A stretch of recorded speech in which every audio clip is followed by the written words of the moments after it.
呢種嘅啲朋友咧，無論佢增磅啦，或者落磅咧，都會經歷一個叫做平台期。咁喺營養師嘅角度，點樣幫呢啲朋友咧？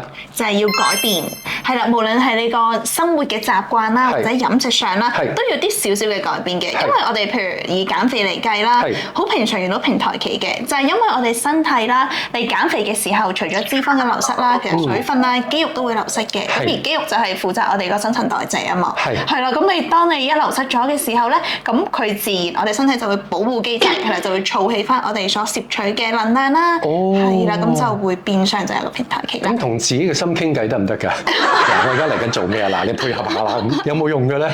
我諗可以試下嘅。咁我哋話至於飲食上係啦，點樣去做改變咧？可能係如果你一日食3餐嘅，你咪可以試下168啦，係啦，或者係你食嘢個份量係啦，碳水、蛋白質嘅比例可以試下改變啦，係啦，嘢食嗰個選擇多元化一啲，甚至係運動量可以改變下個次數啦、類型啦，甚至係嗰個強度啊，甚至可能你瞓覺你瞓多啲啊，壓力少啲啊，都會可以打破得到平台期㗎。同埋其實咧喺身邊嘅朋友，無論你遇上你係上唔到磅或者落唔到磅咧，喺我個經驗都話俾我聽，瞓覺係好緊要嘅。